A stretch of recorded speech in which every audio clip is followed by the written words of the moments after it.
ہر صحابی نبی، ایسے ہلکے یقین سے نہیں، پورے یقین اور ایمان سے لگائیے نعرہ ہر صحابی نبی، ہر صحابی نبی، نعرہ تکبیر۔ الحمدللہ رب العالمین،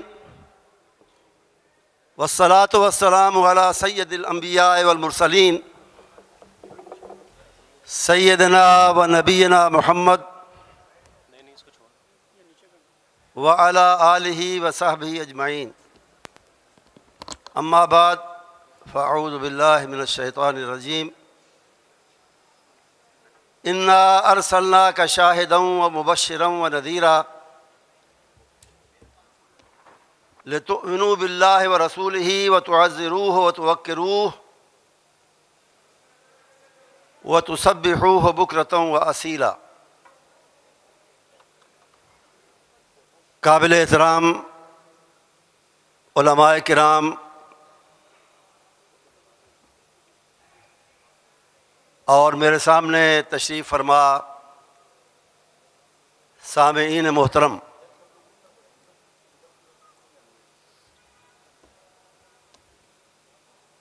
آج اللہ کے فضل و کرم سے ہماری اسٹیج پر بڑے بڑے فاضل علماء موجود ہیں۔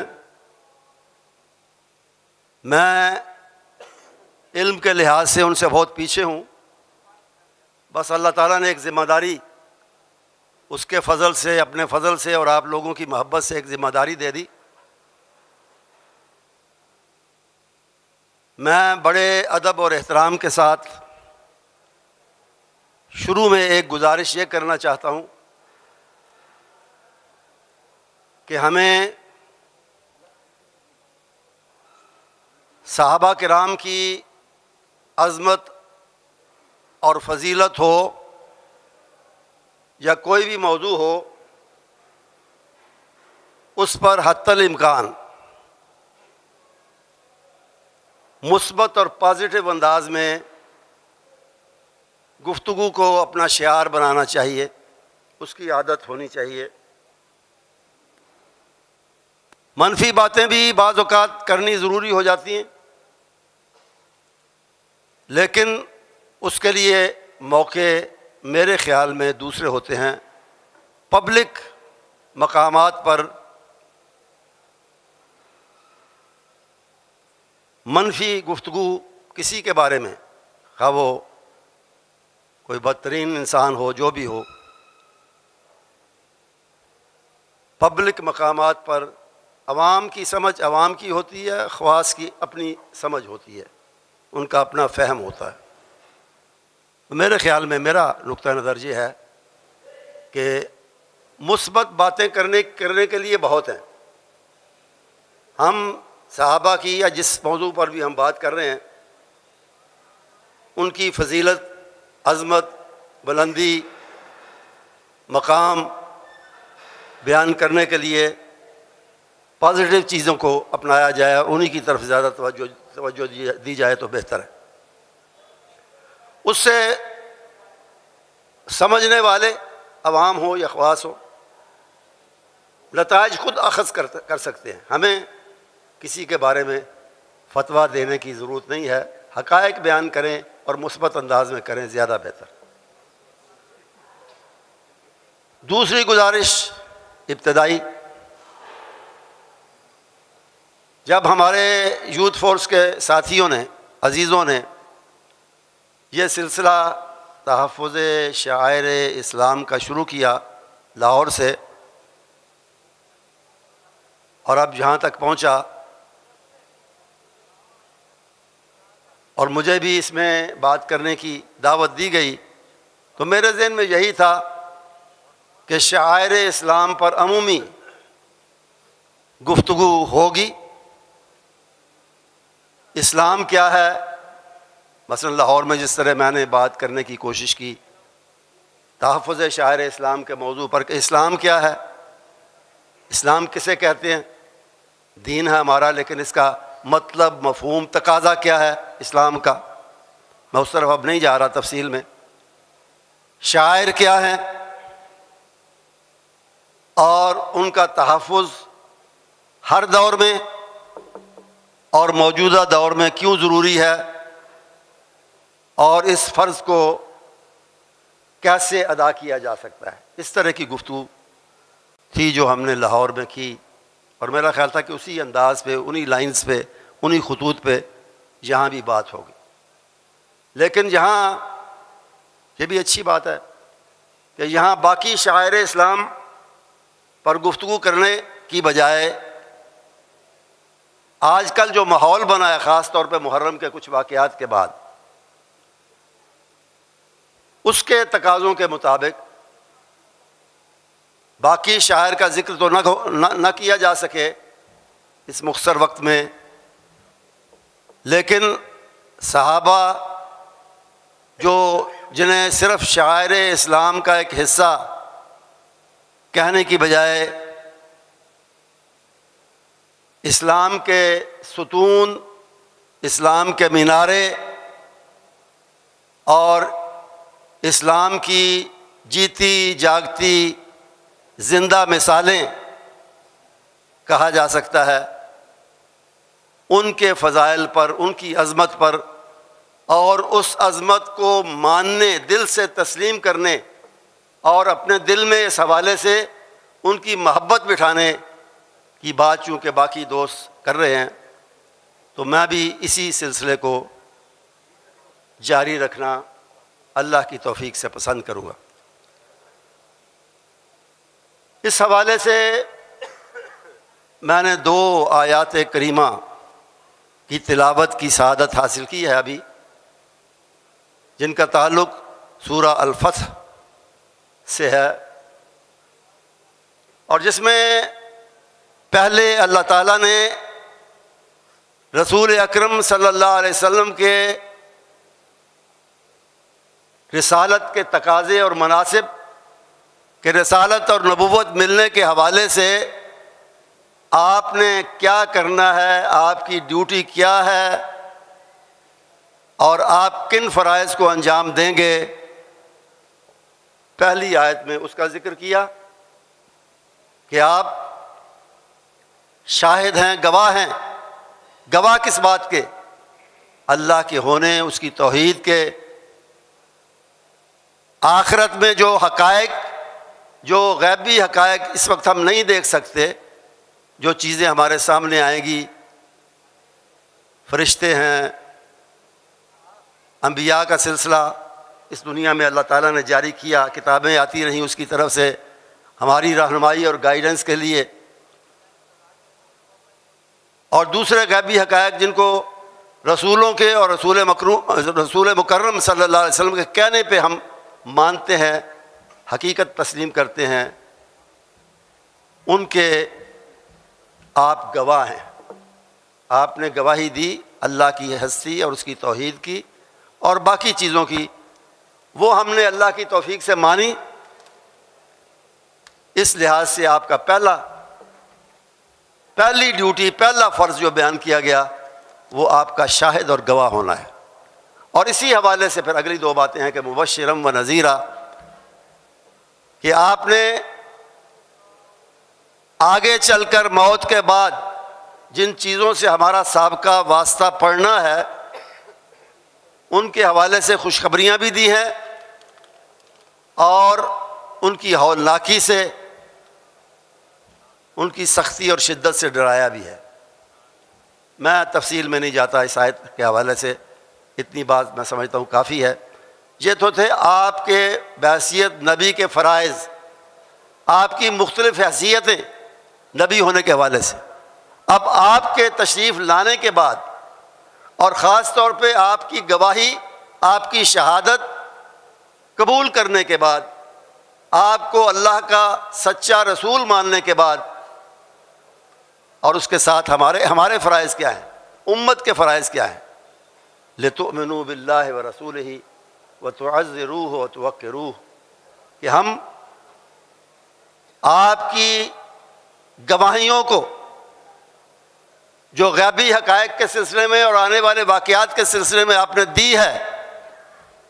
اس کو حق اور سچ تسلیم کریں دل سے. اور اس کے بعد دوسری بات، تعزروہ و توقروہ، آپ کی تعظیم و توقیر کریں اور دین کے پھیلانے میں، دین کی اشاعت میں، آپ کے مشن میں آپ کی مدد کریں، آپ کے دست و بازو بنیں، ممد و معاون بنیں. اس کی تھوڑی سی تفصیل میں عرض کروں گا، لیکن اس سے پہلے میں یہ کہنا چاہتا ہوں کہ یہ ڈیوٹیاں جو امت کی ہیں وہ ساری امت کے افراد کی ہیں، لیکن جہاں تک ان کی ادائیگی کا تعلق ہے، ان کو اگر بدرجہ اتم ایک کامل طریقے سے، مکمل طریقے سے، اعلیٰ اور اونچے طریقے سے اگر کسی نے نبھایا ہے، پورا کیا ہے، تو وہ صحابہ کرام رضوان اللہ علیہم اجمعین کی جماعت ہے، جنہوں نے جو ایمان بھی لائے سچا اور پکا، اور جنہوں نے آپ کی تعظیم و توقیر بھی کی، جو کہ آپ کی محبت پر مبنی تھی. تعظیم و توقیر محبت ہی سے پیدا ہوئی تھی، وہ توقیر و تعظیم. آپ کی عظمت کو بھی تسلیم کیا اور آپ کی محبت بھی اپنے دلوں میں پیدا کی، اور پھر آپ کے دین کی، آپ کے مشن کی بھرپور، اپنی جان و مال سے بھرپور مدد بھی کی. تو ان تینوں معاملات پر پورا اترنے والی جماعت صحابہ کی جماعت. اور میں سمجھتا ہوں کہ ان کے جو فضائل ہیں، جو ابھی آپ نے علماء کرام سے سنے، کہ ان کے بارے میں اللہ تعالیٰ نے فرما دیا کہ رضی اللہ عنہم ورضوا عنہ، اللہ ان سے راضی ہوا، وہ اس سے راضی ہوئے. اللہ ان سے راضی ہے. اور جن کے بارے میں فرمایا کہ وَلَٰكِنَّ اللَّهَ حَبَّبَ إِلَيْكُمُ الْإِيمَانَ وَزَيَّنَهُ فِي قُلُوبِكُمْ وَكَرَّهَ إِلَيْكُمُ الْكُفْرَ وَالْفُسُوقَ وَالْعِصْيَانَ أُولَٰئِكَ هُمُ الرَّاشِدُونَ. یہ رشد و ہدایت والے تھے، ہدایت یافتہ لوگ تھے، اور ان کے لیے قدرتی طور پر، فطری طور پر ایمان اور اس کے تقاضے پورا کرنا محبوب ہو گیا تھا. پیارا لگتا تھا انہیں، اچھا لگتا تھا انہیں کہ ہم ایمان قبول کریں اور اس کے تقاضوں کو نبھائیں. حبب الیکم الایمان وزینہ فی قلوبکم. اور اس کے ساتھ ساتھ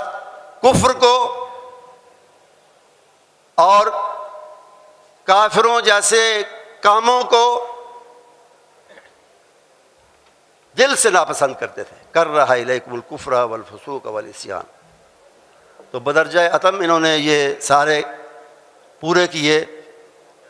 جہاں تک ایمان کا تعلق ہے،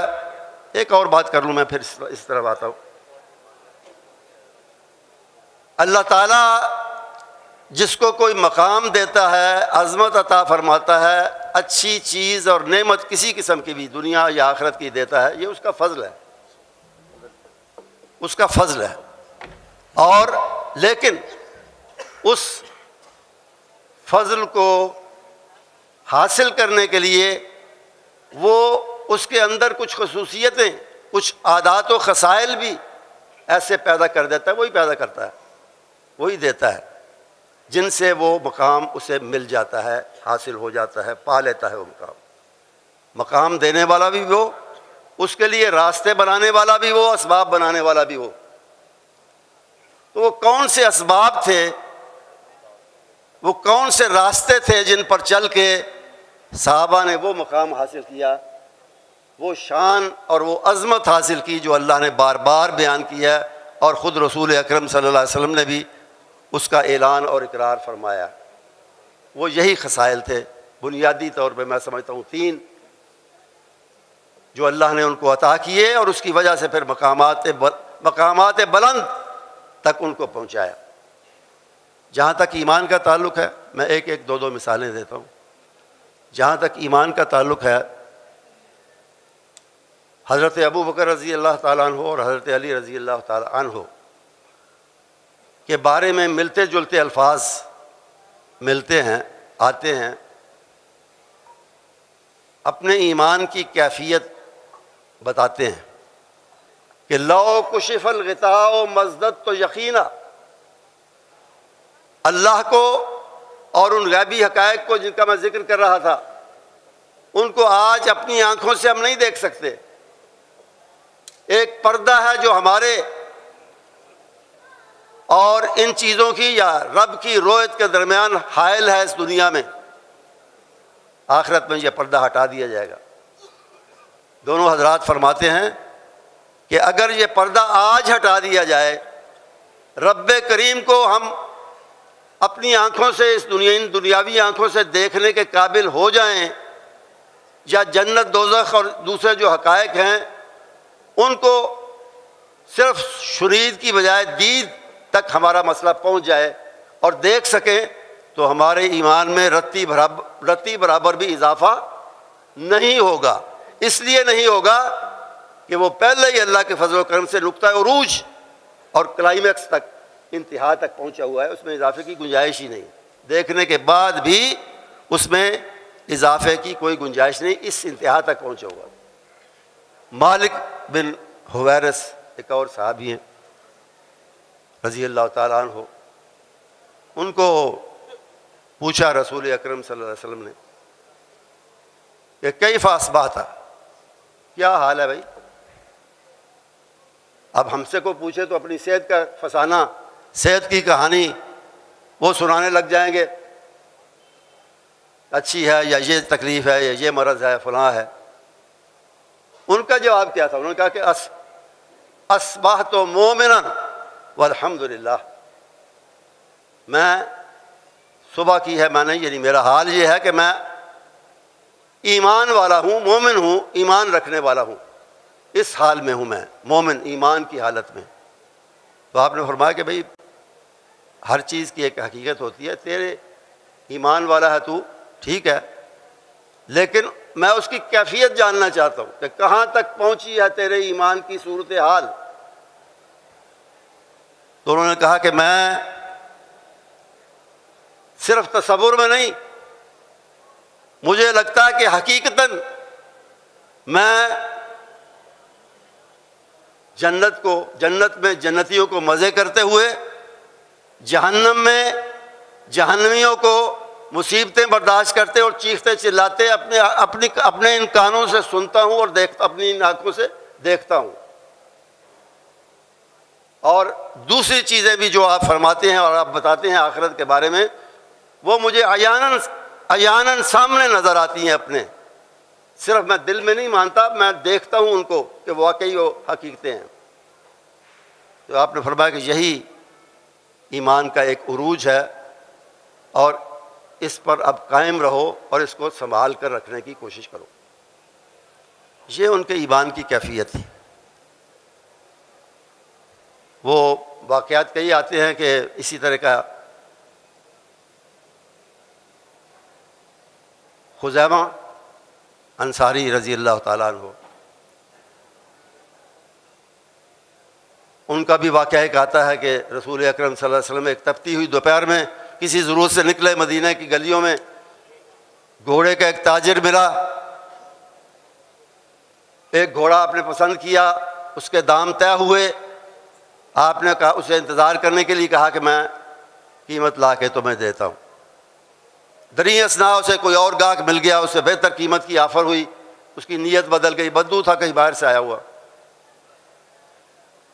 آپ واپس تشریف لائے تو اس نے کہا جی آپ نے کیا کہا کہ بھائی دام لو اور مجھے گھوڑا دو۔ اس نے کہا جی میرا آپ سے سودا ہی نہیں ہوا تو آپ کیسی بات کرتے ہیں؟ تو آپ نے فرمایا کہ یہ بات تو غلط ہے، میں ابھی سودا کر کے تم سے گیا ہوں اور پیسے لے کے آیا ہوں۔ ادھر سے خزیمہ تشریف لا رہے تھے، حاضر ہوئے تو بات سنی دونوں کی۔ اس نے کہا نا، وہ کہیں کہہ بیٹھا کہ بھائی آپ کے پاس کوئی گواہ ہے سودے کا، یا ایسے ہی بات کر رہے ہیں؟ وہ جانتا بھی نہیں تھا آپ کو۔ تو خزیمہ نے کہا کہ میں گواہ ہوں، میں اس بات کا گواہ ہوں کہ سودا ہو چکا ہے۔ آپ نے بھی فرمایا، اس شخص نے بھی کہا کہ آپ تو موجود نہیں تھے خزیمہ صاحب، آپ کیسے گواہ بن سکتے ہیں؟ اس نے کہا کہ اللہ کے نبی صلی اللہ علیہ وسلم، میں نے آپ کے فرمانے پر، آپ کے کہنے پر اس سے بڑی بڑی باتیں وہ مانی ہوئی ہیں، تو یہ تو ایک چھوٹی سی بات ہے، آپ کہتے ہیں تو سچ ہی کہتے ہیں۔ یہ ان کا ایمان تھا۔ اور جہاں تک تعظیم و توقیر کا تعلق ہے، میں نے عرض کیا کہ اس کی بنیاد حب رسول ہے صلی اللہ علیہ وسلم۔ محبت ہی سے آگے جا کر تعظیم اور توقیر پیدا ہوتی ہے۔ تو وہ بھی انتہا درجے کی صحابہ میں، جب عمرہ کرنے کے لیے تشریف لائے اور کفار مکہ نے، ان کے سرداروں نے کہا کہ نہیں کرنے دیں گے، اور پھر بعد میں صلح ہوئی اور سب کچھ، اس موقع پہ بات کرتے ہوئے آخری معاہدہ تو پھر سہیل بن عمرو نے کیا، لیکن اس سے پہلے اس ایک موقع پہ گفتگو کر رہے تھے عروہ، انہوں نے جا کر واپس رپورٹ دی اپنے سردار، اپنے ساتھی سرداروں کو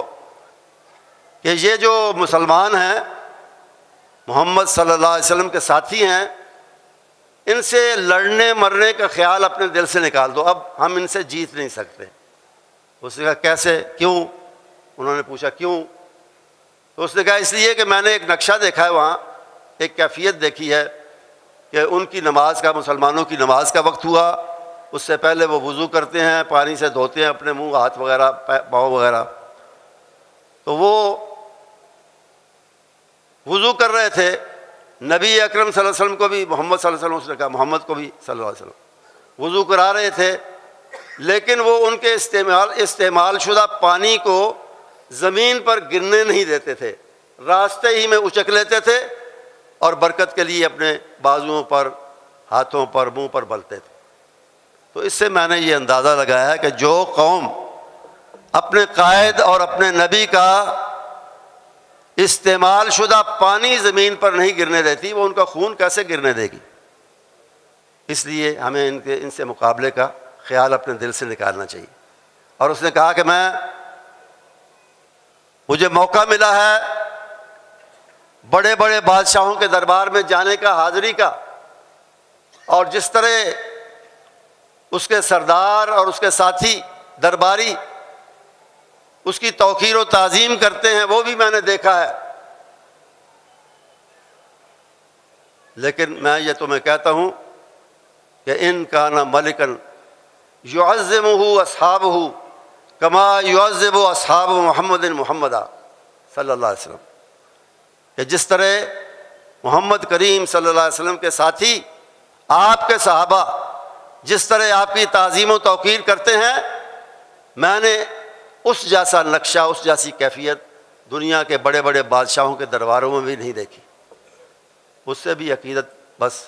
ایک رسمی سی ہوتی ہے، یا کسی ضرورت کے تحت ہوتی ہے، یا کسی مفاد کے لیے ہوتی ہے، لیکن یہ بغیر کسی مفاد کے اپنے قائد سے، اپنے نبی سے محبت کرتے ہیں۔ اور پھر ایک آدھ مثال اور ہو جائے، حضرت خبیب رضی اللہ تعالیٰ عنہ پکڑے گئے ایک چھوٹے سے مارکے میں، مارکا بھی گیا تھا، بہرحال پکڑے گئے اور مکے لے جائے گئے، اور ان کو ایمان چھوڑنے، اسلام سے پھر جانے کا کہا گیا، حکم دیا گیا سرداران قریش کی طرف سے، جس کا انہوں نے ظاہر انکار کیا۔ تو انہوں نے فیصلہ کیا کہ اس کو صلیب دیا جائے گا، سولی پر لٹکایا جائے گا، مار دیا جائے گا، موت کی سزا دی اور سولی کے ذریعے۔ تو صحابہ کے حالات کی کتابوں میں اور تاریخ میں آتا ہے کہ جب سولی پر چڑھانے لگے، صلیب پر لٹکانے لگے، تو ابو سفیان نے کہا کہ اب تو سوچتے ہو گئے کہ محمد یہاں ہوتے صلی اللہ علیہ وسلم، اور ان کو نعوذ باللہ ان کو یہ سزا ملتی اور تم بچ جاتے۔ تو اس نے کہا کہ واللہ ما احب ان تصیبہ شیء ان یصیبہ شیء حتی الشوکہ، تم سولی کی بات کرتے ہو، میں تو یہ بھی برداشت نہیں کرتا کہ ان کے پاؤں میں کانٹا چبھ جائے۔ ظفر علی خان نے اسے اشعار اور ایک چھوٹی نظم کی شکل میں بیان کیا ہے کہ ابو سفیاں پکارا کیا ہی اچھا ہو محمد کو صلی اللہ علیہ وسلم، اگر جلاد بدلے میں تیرے سولی پہ لٹکائے، تڑپ جاتا ہوں جب مجھ کو وہ فکرے یاد آتے ہیں، بوقت ذبح اس عاشق نے اس طرح فرمائے۔ ان اپنے اہل حدیث اور وہابی بھائیوں سے جو علماء بھی ہیں جو عاشق اور عشق کے الفاظ سے ذرا الرجک ہے، یہ وہ والا عشق تو نہیں ہے، یہ ذرا محبت کی انتہا کو اس طرح تعبیر کیا جاتا ہے۔ اس طرح فرمائے مجھے ناز اپنی قسمت پر، اگر ہو نام محمد پر، اگر نام محمد پر صلی اللہ علیہ وسلم، مجھے ہو ناز اپنی قسمت پر، اگر نام محمد پر یہ سر کٹ جائے اور تیرا سرے پا اس سے ٹکرائے، میرا سر کٹ جائے اور تو اسے فٹ بال کھیلے، اس کو پاؤں کی ٹھوکریں مارے، یہ تو مجھے قبول ہے، یہ سب کچھ ہے گوارا، یہ سب کچھ ہے گوارا، پر یہ ایسا ہو نہیں سکتا کہ ان کے پاؤں کے تلوے میں ایک کانٹا بھی چبھ جائے۔ تو یہ تھی ان کی محبت اور تعظیم اور توقیر۔ اور تیسری بات کہ دین کی جس طرح انہوں نے آپ سے مل کر اور آپ کی قیادت میں اور آپ کی رہنمائی میں جس طرح انہوں نے دین کی آبیاری کی، آپ کے دست و بازو بنے، تو عزد روحوں پر عمل کیا، اس کی مثالیں تو آپ بہت ہیں اور آپ سنتے بھی رہتے ہیں۔ میں بھی حصول برکت کے لیے 2-3 باتیں کر لیتا ہوں اس حوالے سے۔ جاہدوا باموالہم وانفسہم، اس پر پورا عمل کیا انہوں نے، اور اس طرح اپنے مال و جان کی قربانی سے دین کی اشاعت میں، دین کی تبلیغ میں، دین کی سربلندی میں آپ کے ساتھی بنے، آپ کی مدد کی، اللہ کے دین کی مدد کی۔ حضرت ابوبکر صدیق رضی اللہ تعالیٰ عنہ، جن کے نام نامی سے پہلے بھی میرے دوستوں نے کہا، رفقا نے کہا، یہ عظیم ادارہ بھی منسوب ہے، اور جو نہ صرف یہ کہ ان محبت کرنے والے، قربانی دینے والے، تعظیم و توقیر کرنے والے اور ایمان والے صحابہ کے نہ صرف آپ سرخیل اور سردار ہیں، بلکہ میں تو کہتا ہوں کہ وہ اس امت کے پہلے اہل حدیث بھی ہیں، کہ جس محبت اور جس شدت کے ساتھ انہوں نے نبی اکرم صلی اللہ علیہ وسلم کے ایک ایک فرمان پر عمل کیا، آپ کے ہوتے ہوئے بھی اور آپ کے بعد بھی۔ مثالیں طوالت کا سبب بنے گی، میں صرف اشارہ کر رہا ہوں۔ میں نے ایک مثال، چلو مشکل وقت آیا آپ کے دنیا سے، نبی محترم صلی اللہ علیہ وسلم کے دنیا سے چلے جانے کے بعد مشکل وقت آیا اسلام پر، اور کہیں کوئی مرتد ہو رہے ہیں لوگ دور دراز کے، بدو اور اس قسم کے، کچھ نبوت کے دعوے دار کھڑے ہو رہے ہیں، کچھ زکوٰۃ کے منکرین ہیں، زکوٰۃ نہیں دینا چاہتے، بیرونی حملے کا بھی خدشہ ہے۔ تو ان آندھیوں اور طوفانوں میں یہ وہ شخصیت تھی جو ایک چٹان کی طرح، ایک مضبوط چٹان کی طرح کھڑی ہوئی، اور جس نے اسلام کی اور دین کی حفاظت کی، اور زکوٰۃ وغیرہ کے حوالے سے بھی کہا کہ اَيُنْكَسُ الدِّينُ وَأَنَا حَيٌّ، ابو بکر زندہ ہو اور نبی کے دین میں کوئی کمی کرے یا اس پر حملہ آور ہو، یہ ممکن ہی نہیں ہے، رضی اللہ تعالیٰ عنہ۔ اور اسی لیے، اور پھر آپ نے سنا تھا ہمارے ایک دوست سے یہ فرمان آپ کا، کہ آپ فرماتے تھے کہ ان امن الناس علی بمالہ و صحبتہ ابو بکر، اگر کسی کے سب سے زیادہ احسان ہیں مالی حوالے سے یا جانی حوالے سے، میرا ساتھ دینے کے حوالے سے، تو وہ احسان ابو بکر کے ہیں، اور میں ان کا بدلہ نہیں چکا سکا، اقبال نے کیا خوبصورت انداز میں یہ اس کی تعبیر کی ہے، بیان کیا ہے کہ امن الناس بر مولائے ما، امن الناس بر مولائے ما، اور امن الناس بر مولائے ما، کلیم اول سینائے ما، ہمت او امت را ابر چوں ابر، امت را چوں ابر۔ اور پھر خوبصورت مصرع ہے کہ ثانی اسلام و غار و بدر و قبر، کہ ان کی ہمت جو میں کر رہا تھا کہ آپ کی رحلت کے بعد جس طرح انہوں نے دین کو اور اہل دین کو سنبھالا، جس طرح اس کی آبیاری کی، ایک لہلہاتی ہوئی کھیتی چھوڑ کر گئے تھے رسول اکرم صلی اللہ علیہ وسلم، اور آپ کے جانے کے فوراً بعد وہ ان چیزوں کی وجہ سے جن کا میں نے ذکر کیا، ان حوادث کی وجہ سے مرجھانے کی طرف جا رہی تھی خدا نخواستہ، لیکن اس کو سنبھالا اور قائم رکھا اور مزید آباد و شاد کیا ابو بکر کی ہمت نے۔ تو اس لیے پھر اس نے کہا کہ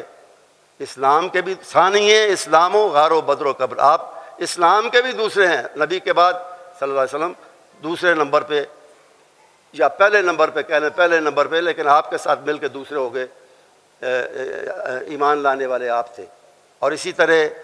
ثانی اثنین ثم فی الغار، غار میں بھی دوسرے آپ تھے، اور بدر میں بھی وہ جو آتا ہے کہ ایک قدم آپ کا میدان جنگ میں تھا، ایک اس عریش اور جھونپڑی میں ہوتا تھا جس میں نبی محترم صلی اللہ علیہ وسلم رو رو کے اللہ سے دعائیں کر رہے تھے، اور بالآخر کبھی ادھر اس طرح پریشانی میں، تشویش میں، کبھی ادھر جا رہے تھے کبھی ادھر، اور پھر بالآخر کہا کہ اللہ کے نبی صلی اللہ علیہ وسلم، اللہ نے آپ کا رونا سن لیا، دیکھ لیا، اب ہم سے مزید نہیں دیکھا جاتا آپ کا رونا، آپ چپ ہو جائیں، اللہ نے یقیناً آپ کی دعا قبول کر لی ہے فتح و نصرت کی۔ تو یہ ثانی بدر بھی ہیں اور ثانی قبر بھی ہیں۔ تو میں یہ گزارش کر رہا تھا کہ جہاں تک جانی اور مالی قربانیوں کا تعلق ہے، ایک صحابی اس سلسلے میں ایک مکمل مثال ہے۔ احد کی لڑائی میں زیاد ابن سکن شہادت کے بعد گنا گیا، جس میں اطہر کو دیکھا گیا تو 80 زخم تھے، ایک جسم پر 80 زخم۔ اور جنگ کے خاتمے پر دشمنوں کے دفع دور ہونے اور بھاگنے کے بعد، چلے جانے کے بعد، آپ نے کہا بھائی زخمی ساتھیوں کا پتہ لو، اور جن کا خاص طور پہ آپ نے ذکر کیا ان میں زیاد بن سکن تھے۔ آپ نے اس کو آگے بڑھ کر لڑتے ہوئے دیکھا تھا، آپ نے کہا اس کا بھی پتہ لو، پتہ نہیں بیچارہ زندہ بھی ہے یا شہید ہو گیا، اور اگر وہ موجود ہے تو اقرا منی السلام، میرا سلام اسے دینا، اور پوچھنا کہ کیف تجدو کا، تیرا حال کیا ہے، میری طرف سے حال بھی پوچھنا، میرا سلام بھی دینا۔ تو صحابہ کی ایک جماعت گئی، انہوں نے دیکھا کہ وہ زمین پر پڑے ہیں، بے شمار زخم ہیں، جو بعد میں نے کہا کہ گنے گئے تو 80 تھے، اور دنیا سے رخصت ہونے والے۔ تو انہوں نے نبی محترم صلی اللہ علیہ وسلم کا پیغام دیا، سلام دیا، اور کہا کہ کیف، وہ پوچھ رہے ہیں کہ کیف تجدو کا، تو اس کا جواب کیا تھا؟ اس نے کہا کہ اجدنی اجد ریح الجنہ، میرا حال یہ ہے کہ میں ابھی شہادت کے دروازے سے پورا گزرا نہیں ہوں، لیکن یہاں پڑے پڑے مجھے جنت کی خوشبو آ رہی ہے۔ اور پھر یہ بھی ہے کہ ایک صاحب میدان جنگ میں بھوک نے ستایا، کھجوریں پاس تھیں، وہ کھانا شروع کی، مارکا تیز ہوا، تو انہوں نے کہا کون انتظار کرے کھجوروں کا، جنت میری منتظر ہے، کھجوریں پھینکی، آگے جا کے لڑے اور شہید ہو گئے۔ یہ قربانیاں جان کی بھی، مال کی بھی۔ مال کے سلسلے میں وہ الاستیاء فی معرفت الاصحاب ایک کتاب ہے صحابہ کے حالات کی، تو اس میں لکھا ہے اسلم ابو بکر وَلَهُ 40 ألفا، جس دن ابو بکر مسلمان ہوئے رضی اللہ تعالیٰ عنہ، وہ 40,000 دینار کے مالک تھے، جو اس زمانے کی ایک بڑی رقم اور بڑی دولت تھی۔ انفقہا کلہا علی رسول اللہ ولدین رسول اللہ صلی اللہ علیہ وسلم. اس رقم کا تقریباً ساری، بعض نے یہ بھی کہا کہ 35,000 اس میں سے وہ ہجرت سے پہلے خرچ کر چکے تھے. غلاموں کو آزاد کرانا، بلال جیسے لوگوں کو رضی اللہ عنہ، یا دوسری ضروریات دین کی، یا رسول اکرم صلی اللہ علیہ وسلم کی ذاتی ضروریات، یا ہجرت کا سامان وغیرہ وغیرہ، اس پہ 35,000 پہلے لگا چکے تھے. مدینے آئے باقی 5,000 لے کے. یہاں ایک قطع زمین رسول معظم صلی اللہ علیہ وسلم نے منتخب فرمایا، پسند کیا مسجد کی تعمیر کے لیے. تو معلوم ہوا کہ یہ 2 یتیموں کا ہے. آپ نے ان کو بلایا، پوچھا بھئی اس کی قیمت کیا ہے؟ ان کا جی بڑی قیمتی ہے، بہت زیادہ قیمت ہے، آپ شاید آپ نہ دے سکیں. بہرحال بڑی قیمت ہے اس کی. آپ نے فرمایا کہ ایسی کوئی بات نہیں. اشارہ کیا ابو بکر کی طرف، یہ میرا ساتھی ہے نا میرے پاس، یہ دے گا تمہیں قیمت. تو انہوں نے کہا نہیں جی، اس کی قیمت یہ ہے کہ اس کے بدلے میں ہمیں جنت میں گھر ملنا چاہیے. وہ کہتے ہیں نا کہ تیری محفل میں بیٹھنے والے کتنے روشن ضمیر ہوتے ہیں، کتنے روشن ضمیر ہوتے ہیں. بچے ہیں لیکن نظر ان کی کتنی بلند ہے. ایمان نے آتے ہی انہیں کیا سے کیا بنا دیا ہے. یہ سفیر اسلام اور اسلام کے تقریباً کہنا چاہیے کہ اولین داعی، تقریباً نہیں، اولین داعی مدینے میں مصعب بن عمیر رضی اللہ تعالیٰ عنہ، ان کی محنت، انہوں نے جو ہجرت سے پہلے، آپ کے تشریف لانے سے پہلے جو محنت کی اشاعت دین پر، اس کا یہ حاصل تھے یہ بچے، ان میں شامل تھے ان لوگوں. تو بہرحال آپ نے فرمایا بھی، وہ بھی انشاءاللہ اللہ سے دعا بھی کریں گے، وہ اللہ دے گا تمہیں، لیکن یہ دنیا کی قیمت یہ بھی تمہیں لینی پڑے گی، تم یتیم ہو. بہرحال وہ رقم بھی ابو بکر رضی اللہ تعالیٰ عنہ. اسی طرح حضرت عثمان کے بارے میں آپ نے یقیناً سنا ہوگا علماء کرام سے، ہر موقع پہ آگے بڑھ چڑھ کر انہوں نے سخاوت کا مظاہرہ کیا اور دین کی مدد کے لیے، آپ کے مشن کی مدد کے لیے آگے بڑھے. اور جنگ تبوک کے موقع پہ وہ ابو بکر رضی اللہ تعالیٰ عنہ اور عمر والی بات بھی صرف میں اشارہ کرتا ہوں کہ ایک آدھا مال لے کر آئے، ایک پورا لے کر آئے. اور جب پوچھا کہ گھر والوں کے لیے کیا چھوڑا، ما ترکتا لأہلک یا ابا بکر، گھر والوں کے لیے کیا چھوڑ کر آئے ہو؟ تو کہا اللہ و رسول، حب اللہ و رسول، اللہ اور رسول کی محبت چھوڑ کر آیا ہوں، باقی سب کچھ لے آیا ہوں. یہ پروانے کو چراغ ہے. اقبال کہتا ہے نا کہ اتنے میں وہ رفیق نبوت بھی آ گیا ہے، جس سے رمز عشق و محبت ہے آشکار. لے آیا اپنے ساتھ وہ مرد وفا سے رشت، کیا الفاظ استعمال کیے، لے آیا اپنے ساتھ وہ مرد وفا سے رشت، ہر چیز جس کا چشم جہاں میں ہے اعتبار، سب کچھ اٹھا کے لے آیا. پوچھا، بولے حضور چاہیے فکر عیال بھی، کہنے لگا وہ عشق و محبت کا رازدار. پروانے کو چراغ ہے بلبل کو پھول بس، صدیق کے لیے ہے خدا کا رسول بس صلی اللہ علیہ وسلم. تو اس طرح حضرت عثمان رضی اللہ تعالیٰ عنہ اسی جنگ تبوک کے موقع پہ آپ نے فرمایا بھائی آگے بڑھو، مشن کے لیے، دین کے لیے قربانیاں دو. آج ضرورت ہے، لمبا سفر، مشکل سفر، زیادہ سفر موجود نہیں، تو اس کا کوئی انتظام کرو. حضرت عثمان کھڑے ہوئے، علیہ میات بعیر باحلاسہا واقتابہا، میں 100 اونٹ سجے سجائے تیار، سامان رسد ان کے اوپر موجود، وہ میں پیش کرتا ہوں. آپ نے فرمایا اللہ تمہیں جزا دے، لیکن اس سے تو یہ تو کافی نہیں ہے. پھر وہی الفاظ دہرائے، 3 مرتبہ کہا علیہ میات بعیر باحلاسہا واقتابہا، 3 دفعہ، یعنی 300 اونٹ دیے. اور اس کے ساتھ ایک بڑی تھیلی جس کے اندر پتہ نہیں کتنا مال تھا اور کتنے درہم و دینار تھے، وہ بھی پیش کیا. اور نبی اکرم صلی اللہ علیہ وسلم کی خوشی کا نقشہ دوسرے لوگوں نے بھی، اور حافظ ابن کثیر جو مشہور مفسر ہیں، ان کی تاریخ کی کتاب بھی ہے البدایہ والنہایہ، اس میں ذرا تفصیل سے لکھا ہے کہ نبی محترم صلی اللہ علیہ وسلم ممبر پر تشریف فرما تھے اور خوشی سے اس تھیلی کو کبھی دائیں ہاتھ میں لیتے، کبھی بائیں ہاتھ میں لیتے، پھر ادھر کرتے، پھر ادھر کرتے، اور زبان مبارک پر الفاظ جاری تھے کہ ما ضر عثمان ما عمل بعد الیوم۔ عشرہ مبشرہ اور بعض ساتھیوں کو جنت کی خوشخبریاں ملیں، خوش قسمتوں کو، لیکن یہ اتنا بڑا سرٹیفکیٹ شاید اور کسی کو نہ ملا ہو کہ جو کر لے آج کے بعد مثال کے طور پہ کوئی نیکی نہ بھی کرے عثمان، یا کچھ بھی کرے، وہ جنتی ہو گیا، پکا جنتی ہو گیا۔ یہ سرٹیفکیٹ آپ نے عطا فرمایا۔ تو یہ قربانیاں تھیں، جاہدوا باموالہم وانفسہم، اور تعز روح، اس پر جو عمل کیا صحابہ نے، اس کی کچھ مثالیں تھیں۔ میں آخر میں یہی گزارش کروں گا کہ ہم اللہ کے شکر گزار ہیں، اہل حدیث اور اہل سنت، بالخصوص میں اپنے طبقے کی بات کرتا ہوں، ہم اللہ کے شکر گزار ہیں کہ اس نے ہمیں ان پاک باز نفوس، اپنی ان پیاری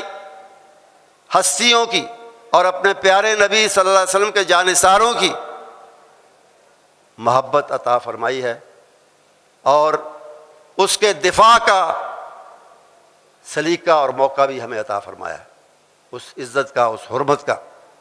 اور ہم یہ کہتے ہیں کہ ہماری آج کل یہ ہماری اس طرح کی محفلیں یا عمومی طور پر ہماری یہ کوششیں، وہ کسی فرقے کے، کسی گروہ کے خلاف نہیں، وہ صرف گستاخوں کے خلاف ہے، گستاخوں کے خلاف، جو آپ کے صحابہ کی عظمت اور حرمت کو نہیں مانتے اور اس کے خلاف ہیں، ہم ان کے خلاف، صرف ان کے خلاف ہے جو گستاخ ہے، اور گستاخی کا علل اعلان اظہار کرنے سے بھی نہیں چوکتے، جیسا کہ محرم میں کئی جگہ ہوا۔ اور یہاں کہا گیا کہ ہمارا مطالبہ ہے کہ اس کے لیے قانون سخت کیا جائے، ٹھیک ہے، یہ ہمارا مطالبہ ہے، قانون سخت کیا جائے، لیکن دوسرا مطالبہ یہ ہے کہ اس قانون کا نفاذ بھی ہو۔